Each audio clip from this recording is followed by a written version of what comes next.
O ministro da Economia, Paulo Guedes, fica, mas as preocupações dos investidores com as contas públicas não foram embora do dia para a noite. Eu sou Gustavo Ferreira, repórter do ValorInvest.com. Começa agora o seu saldo do dia 19 de agosto de 2020, em que o Ibovespa caiu 1,19% de volta, por pouquinho, a faixa dos 100 mil pontos. Está ali na altura de 100.800 pontos. O dólar comercial, por sua vez, acusando a alta da aversão ao risco, hoje subiu 1,14% aos R$ 5,52. Como sempre, agora você vai saber como é que esse placar foi construído. Desde cedo aqui no Brasil, as ações ligadas à cena doméstica, caso de varejistas, caso de bancos, devolviam parte da alta conquistada ontem.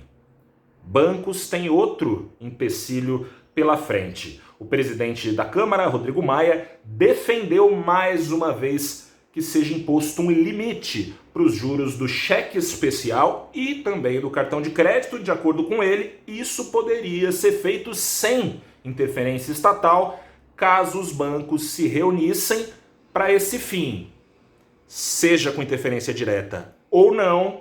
Caso tenha um limite para os juros, as receitas dos bancos tendem a ser impactadas e os bancos patinaram na sessão, enquanto ações de exportadoras foram privilegiadas na decisão de compra dos investidores, de olho principalmente em receitas que podem vir da China e que não dependem em nada da política econômica brasileira. Com isso, foram beneficiados principalmente os frigoríficos. Marfrig, subindo mais de 5%, liderou o pregão, e foram beneficiadas de novo as empresas de siderurgia, com boas perspectivas para os preços do minério e do aço. Mas essas boas perspectivas não adiantaram para segurar a Vale no azul. Vale caiu também, Petrobras caiu também, os preços do petróleo no exterior andando de lado. A estatal pagou o pato no pregão e o Ibovespa cedeu às preocupações de investidores com as contas públicas, que seguem vivas.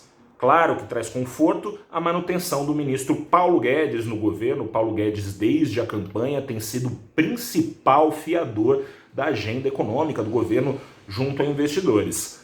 Mas a conta não deixa de continuar precisando ser paga. Gastos vêm sendo feitos e não está claro se continuarão sendo feitos. Por exemplo, o governo vai estender o pagamento de auxílios emergenciais. Acaba nessa semana o pagamento da última parcela. Começou nessa semana a última leva de auxílios, que tem ajudado a subir a popularidade do presidente Jair Bolsonaro juntamente à base eleitoral mais pobre aqui do Brasil. E o Congresso, agora que o governo é liderado pelo Centrão, entre os deputados, o Centrão é conhecido por ser um rolo compressor desde os tempos do governo Lula, depois governo Dilma, depois governo Temer, para aprovação de reformas. Será que a reforma tributária, que parece meio enroscada no Congresso, agora deslancha? Será que o governo vai apresentar uma reforma administrativa que contenha os gastos da máquina pública com funcionários, por exemplo, trazendo mais eficiência e menos dispêndios para os serviços públicos? Será?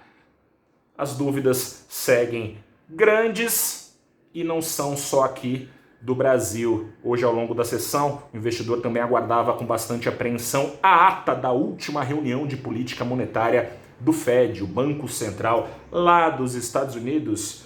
Em termos de política monetária, não teve novidade. O Fed falou que os juros seguirão por lá zerados, está entre 0 e 0,25% ao ano desde o início da crise. Continuarão nesse ritmo até que a economia americana demonstre não precisar mais desses anabolizantes. Isso já era aguardado.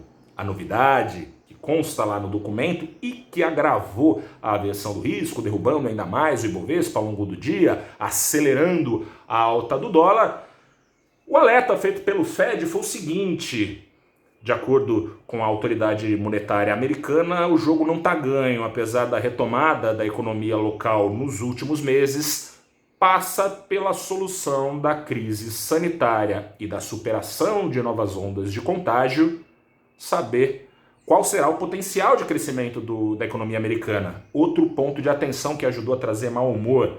O Banco Central dos Estados Unidos alertou para o alto endividamento das empresas americanas não financeiras. O que lá na frente, caso essas empresas não se recuperem, pode significar não só essas empresas indo para o buraco, mas levando também o sistema financeiro, que está repassando dinheiro para essas empresas e pode ficar sem ver ele lá na frente. Nuvens pesadas nesse meio de semana, que levaram também, e caiu aqui, que levaram também a curva de juros novamente a embicar aqui no Brasil. Juros futuros mais longos acabaram acelerando no final da sessão, recuperando parte do refresco que vinha sendo dado, foi dado na sessão passada, no dia do fico do ministro Paulo Guedes. Eu sou Gustavo Ferreira, repórter do Valor Invest, volto amanhã com mais um saldo do dia.